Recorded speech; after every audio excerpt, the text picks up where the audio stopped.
Hey guys and girls, tis the Lewis Rocks here, and today we are doing a new video on my channel, a podcast some would say, and today we are joined by Will, aka Marshy. So the silence is where Will would say hello. Hi there, guys. So, of course, Will's been appearing quite a lot on my channel, like in Worms, I Gmod. believe I have. Have I said Yes, hello? you have. I've appeared on Will's channel occasionally.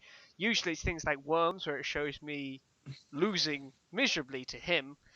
But anyway, that's a tangent for another day. So, a quick kind of brief introduction on this podcast video. It's basically going to be, I'm going to see if I can start up a new, maybe series of videos, which are going to be between 15 and 30 minutes long on a certain topic, character, game, TV show, film, trailer, anything that's happened really in perhaps the gaming world. And so today I thought, as it has literally just been released, we're going to talk about Star Wars. Of course, the Force Awakens, so that's episode 7 of the new Star Wars films, got a teaser trailer yesterday or a few days ago. Will, what did you think of it? Yes. I thought the teaser trailer did a lot of teasing. Some good, some bad, from what I've heard. I personally liked it. The only thing I didn't like, well, there's a couple of things. The first one is the effect of the Sith lightsaber. I don't think it's actually a canonical lightsaber. Okay. But we'll probably get to that in a little bit. And the other thing I didn't like was the sort of nitty-gritty graphics style. I don't know, I think it's just because I'm too used to 4, 5, and 6 being with the models and that style of thing, whereas these ones look almost too realistic. Like, Okay. a realistic X-Wing, a Oh yeah. realistic Millennium Falcon, I think for me was quite jarring. Okay, so like your complaints are like how they show the Star Wars universe, like in terms of like the physical things like the Sith saber, and then how they make the world look. So, for instance, like the Millennium Falcon, the X-wings, the speeders. Is that basically what you're saying? Yeah, I think the whole sort of color palette, I think they've gone a bit too cinematic with Yeah, their I. color palette. Like if you look at the 4, 5, and 6, it's all bright and you can see Mm, things. There's not too much shadow and reflections and stuff. But yes, it was a sign of the times of the recording. But even in episodes 1, 2, and 3, you also see there that everything's quite bright and a lot mhm. of daytime. But even at night time, you've got all the sort of nightlife and everything. I don't know. I think I have to see more to make a conclusive judgment, but It's a I fair don't point. know. It's a fair. It seems odd. For me, in terms of like the way that Star Wars has always looked, Star Wars, so 4, 5, 6, 1, 2, 3, has always looked really cool, but it never looked realistic. For instance, in 456, you knew Yeah. when something was a puppet. Like you've got Yoda, you've got the AT-ATs, so you knew when something was like a model. And then in 123, it's kind of like it was like the initial use of like bombarding effects. Like they built like in episode 3, they built like planets, and then they also built massive starships, all with effects. So it's kind of like and that was quite new, so we could tell, okay, so that ship has been made with effects. But whereas with this, it Mm. is very much it's kind of like bridging 456 style 123. 456 was very much okay. So this is the real world. Like this is like we're gonna go to a desert to film the desert scenes. We're gonna recreate like an ice cavern for the ice scenes. And then 123 is like let's use effects, and so it seems as though the Force Awakens in terms of stars, like try to combine those two, like realism at its core, like in terms of like look. Um, okay, yes, let's get this out of the way and done now. Your thoughts on the Sith saber, this new weapon of the Sith? I'll let you explain because Yeah. you've brought this up with me before, but I'd like to actually quite hear your views on this. So the saber, I think, looks too. I don't know. The effect reminds me of, when Frodo puts on the ring in Lord of the Rings and everything starts sort of wrapping away from everything else, It's and it's kind of like the edges sort of yeah, go. it's like a shadowy feel Yeah, to everything, like a blurred. yeah. Okay. I don't know. I think it's, it sort of ties into the whole way they're portraying the universe. I think they're trying to portray it much more sort of modern-y, Mhm. like, with I say modern because you have sort of two types of modern. You have the George Lucas modern with the 1, 2, 3, let's CGI everything, and then you Yeah. have the modern, which is, let's make everything look as swanky as possible while making it look as believable as possible Yeah. to get the sort of cool factor. But I don't know. I think they should probably stick with the canonical lightsabers. And the reason I don't think it's a canonical lightsaber is not because of the way it juts out at the hilt or anything like that, but because of the effect. I don't think that Disney are going to change the lightsaber effect without doing something interesting with the backstory of that particular character. I, I So I think that could be, yeah. I get what you mean, because like when you play through some of the games and like you get to customize your lightsaber, there are choices of lightsabers which have, like, as you say, like the blurred edge, like the kind of the shadowy edge to the blade. Because if we look in 4, 5, 6, 1, Mm, 2, 3, the blade is kind of like, it's a long blade and that's it, and it has like a tint of color around the outside. So for instance, we see like blue, green, purple, red. In the comics we see like yellow. So we see kind of that stuff, but like I think will be very much interesting if, as you said, they explained the character and they explained why his lightsaber is like that. What would be mm. really cool if they like made it kind of like, each lightsaber has a crystal. It has something to do with his crystal. Perhaps it's unstable, but okay. So that's it's. I mean, my honest views of this Sith saber, the new design that we're seeing, it very much represents like a sense of like revitalization of merchandise. Because if we look at episode Oh, one, yeah. it gave us the double-bladed lightsaber of Darth Maul, and that is still selling. Children still love. I mean, Star Wars fans, not just children, adults, teenagers, they still love the double-bladed. They love it because it was so cool, and like it's the only Mm. one we've seen. So like I don't know what trumps a double bladed. Well, they've now created a lightsaber with 3 blades, and it's kind of like it's almost like a trident. Kind of look at it. I don't know. I don't like the difference is here. Darth Maul's was useful. It had a purpose. He was Yeah. fighting against two people, and you could see that the double-bladed saber was cool because it gave him that extra usability. Hmm. There are other videos around the place that sort of go into the intricacies of fighting with different sabers and styles and all of that, and which ones are best. Because I But with sorry, go go on. ahead. No, you go. Go. I was going to say, but with this one, having those extra blades there doesn't provide you Yes. with that extra usability. It's just there for show and intimidation, which could also provide an inclination as to this character, as to whether he doesn't really care that, he's, just messing around or other, but wants to intimidate his foes. But that, like, also if you look at the length of the blade of that saber, it's actually really long. Hmm. Okay. Like, Yeah. just the main blade there, that's really quite long. Well, I remember like when I was reading up like just around the universe, and like when there was like a piece, like when I found something about Darth Maul, the person writing it would say that Darth Maul's fighting style with the double bladed is very, very risky fighting style. It's massively risky because it's Mm. so dangerous. And I can see what you mean about this guy's lightsaber. I mean, I think we have yet to see enough of this character, whoever Yeah. this guy is, with this new lightsaber. I mean, the way that, like, so what, 3 blades, that could offer a sense of defense.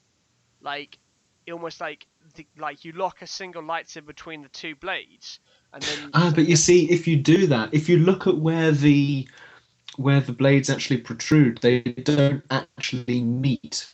Oh where yes, no, I do remember. so you could that would actually be a hindrance to that blade. You could lock swords and then just slide down to the hilt and slice off the end. So I Mm. genuinely think it's just aesthetic. However, my other theory of the lightsaber is that, again, it's not a canonical one. I believe it's more in tune with the Force, and it's actually a Force saber, if you will. Okay. And this is where I sent you that thing the other day about Yes. Marka Ragnos, where you can sort of infuse Force energy to amplify Yes. these things. Which is where I also think the new effect comes from, because it just looks more sort of, I don't know, It's unrefined. yes, it's like well, two things. Like in terms of lightsaber, like the Clone Wars did it. Darth Maul, well, one of the characters. Spoilers right now, if you haven't seen the Clone Wars. Darth Maul survives and gets his hands on a second lightsaber. He has a half the blade of his original one, so it's just a bog standard single-handed one. But then he gets his hands on another lightsaber, which is very old, and it's like black in the middle, but it has like the same effect. It's like it's more of a light sword rather than a lightsaber, because Mm. like the way it comes out is it looks like a sword, not a lightsaber. And the second point I was going to raise was this new character. He may actually not be a Sith, because Ooh, there's been interesting. there's been speculation going around that, okay, so J.J. Abrams is bringing back Han, Leia, and Luke, and several characters from the original trilogy. So that's 4, 5, 6. There's been speculation on who the villain's going to be. Some people, there's been speculation that it's not going to be the Sith. The Sith won't come back. Other speculations have been like they're Jedi hunters. I think another one, popular one, is that whoever the villain is a Dark Jedi. Now, to clarify here, a Dark Jedi is not a Sith. They're not Sith. They're just a Jedi who prefers using elements of the dark side. Yeah. Um, so there's speculation on who the villain is. I mean, there are other alternatives to the Sith. What we do know is, for instance, like moving away from this guy, because I personally don't think we've seen enough of this person to establish who he is, what's his goal, what's his purpose, what's his fighting style, why does he have such a unique lightsaber design. Um, but what interests me is there was the shot of like the stormtrooper enemies. Do you remember? Yes. Yeah.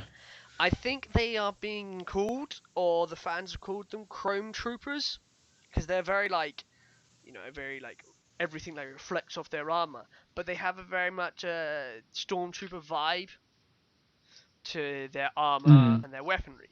So it's gonna be very interesting because, I go on. Well, I was just looking at the image here. If I link you this, I've only just noticed something.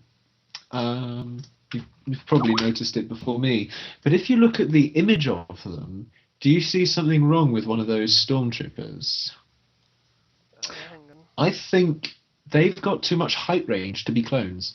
And obviously, because of the difference in height there, and perhaps also given a clue by the difference in the armor style, I think these are potentially tied in with that new villain. Okay, I don't well, know. go on. I, I don't know. I was just going to say, because Hmm. we never actually see what happens to Camino and the clone production I facilities. think if I remember correctly, what happens?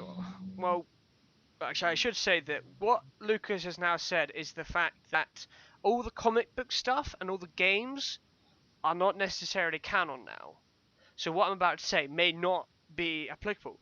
But I think what happens is like basically after the purging of the Old Republic and the Jedi Order, the Empire, this basically the Sith, so Emperor Palpatine realizes that clones are, although they're a very good fighting force, they're actually an incredibly risky fighting force because they all have the same genetic structure. They can be attacked by the same diseases. Mm. So for instance, like usually when you have like an army, a disease which attacks one of your soldiers may only attack like a certain amount, like 10, 20, 30, 40 others. But if you have an army based on clones, if like a disease hits one of them, it can hit all of them, because basically their immune system is pretty much the same. It's the same structure. So that makes them incredibly vulnerable. So I think that is why they stop using clones.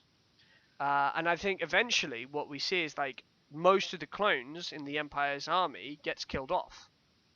Most of them die in battle. And so what we see is that the Camino becomes very much like a secret cloning base. We see Camino in The Force Unleashed 2. And it's like very much like experimental cloning. So I think I'm looking at this picture of the Stormtrooper or the Chrome Troopers army right now, and there is a height difference. But I was about to say, remember that the Stormtroopers we see in episodes 4, 5, 6, they're not clones. So I think we're probably going to see some remnants of the Stormtrooper army there. Yeah. I don't know, because like I think in the expanded universe, and the Stormtroopers in the Imperial Remnant become very much guns for hire. So I don't know. I mean, the whole scene is sort of in a dropship, so I don't really know what they might be going to attack. Perhaps. And then, for instance, like we actually see a guy, the black actor we see at the start. His name is John Boyega. He's in classic Stormtrooper gear, whereas the Chrome Troopers, it looks like it's a different design. But you're right, it doesn't give a lot away. But then if we look, for instance, you've got the Chrome Troopers, and you know the clip when the Millennium Falcon is being attacked? Yeah. It's TIE fighters. There are 2 TIE fighters attacking it. So I think whatever it is, we're going to see the remnants of the Empire. Oh yeah, we're definitely going to see the Imperial Remnant there, without a doubt. I personally would be really disappointed if they didn't put it in, because it's such an integral part. You know, you can't just kill off an emperor and expect everything to just disappear overnight. True. It doesn't work like that.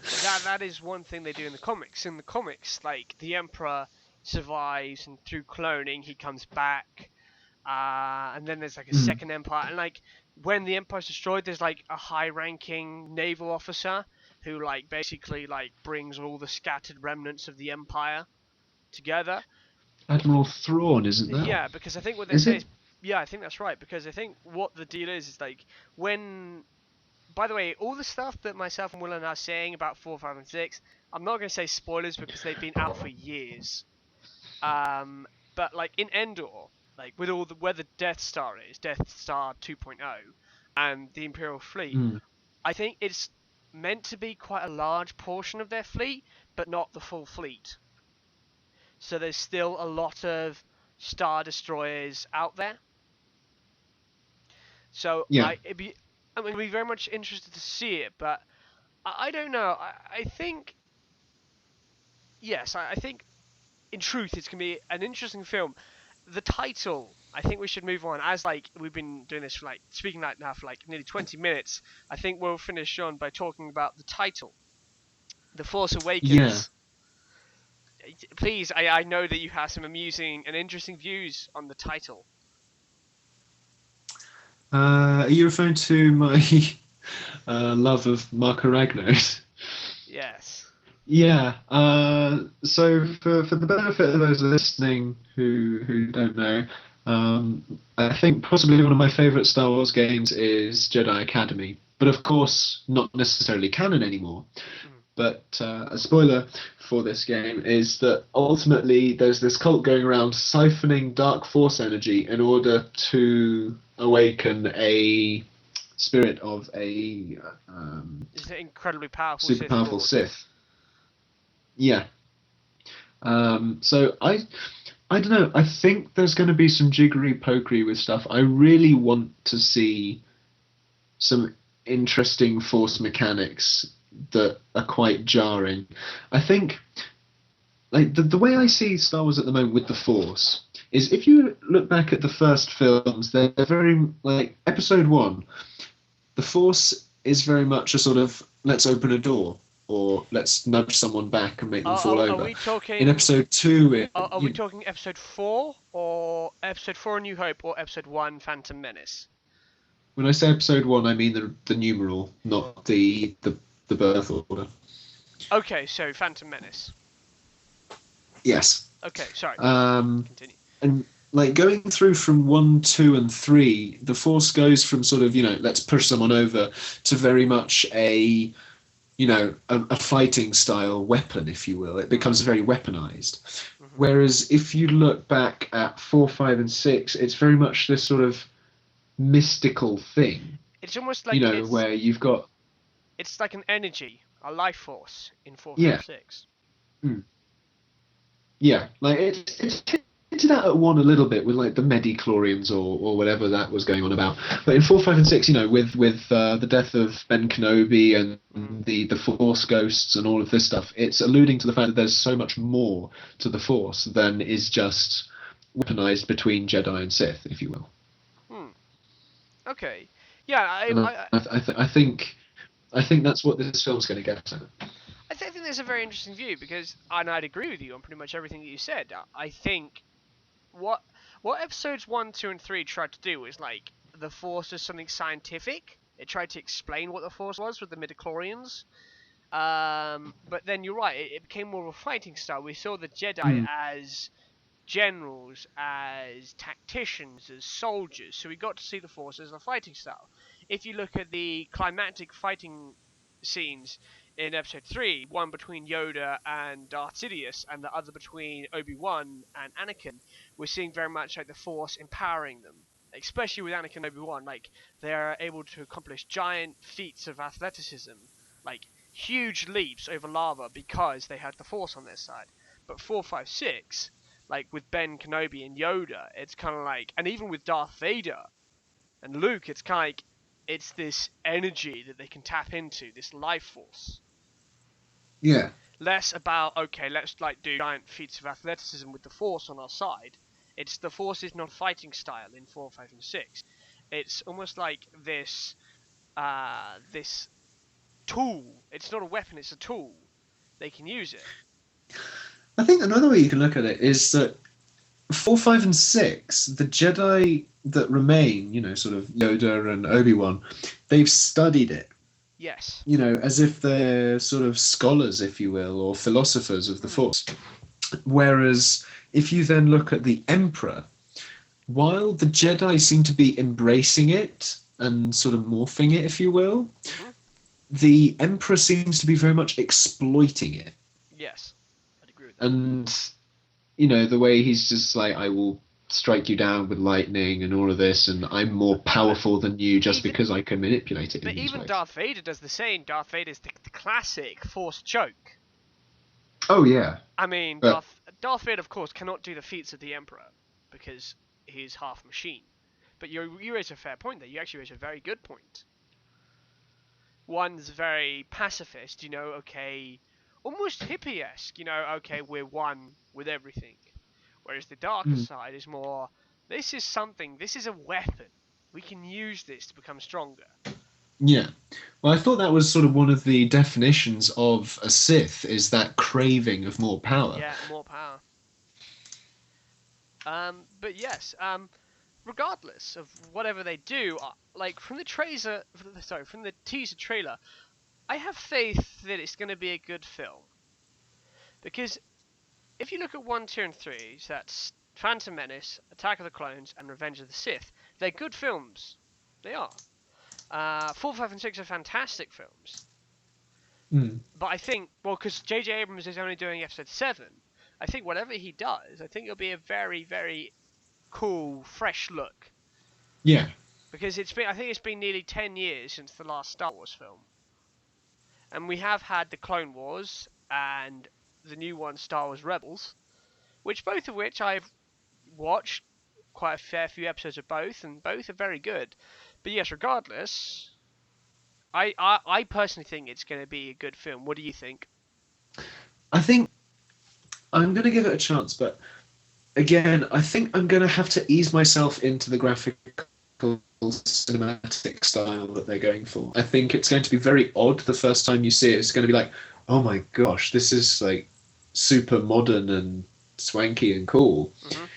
And then I don't know, I think a couple of the opening scenes are going to be very mysterious and dramatic. And the more you get into the film, you'll then have, you're sort of open with that mysterious dramatization. You'll then go to the introduction of the new characters, Mm. the new actors and fresh characters, and then you'll go into The older ones. The older ones, and then in fact, actually, that chase with the Millennium Falcon and the TIE fighters, I Yes. think that if that's in the film, I think that's actually early on in the film. I don't Oh think that's yes. later. Yes. No, that make perfect sense, because regardless of what your favorite film is, you know what the Millennium Falcon looks like, and you know what a TIE Yeah, fighter looks I like. think. Yeah, I mean, it almost screams to me as though it's the scene that introduces us back to Han Solo and Mm. Chewbacca just running rings around the Imperial remnant, and then it brings us into what they've been doing since Episode 6, if you will. Yes. No, I But agree with yeah, that. I think it's going to have the first act as just reintroducing, and then the second act actually getting to the nitty gritty of what the film's about. Yes, I'd agree with that. But on that glorious note, actually, I think that was a very good end note. Okay, so this podcast, if you have stayed to the end, thank you very much. It has been on Star Wars, more specifically the new trailer for The Force Awakens Episode 7, directed by J.J. Abrams. I will leave a link in the description to the trailer. Thank you all so much for watching, Marshy or Will. Yeah, Thank you thank for you for having. having me. It's okay. It's been a pleasure. If you liked this kind of stuff, let me know in the comments if you all like it. And I will try to keep this a regular thing. Thank you all so much, and goodbye.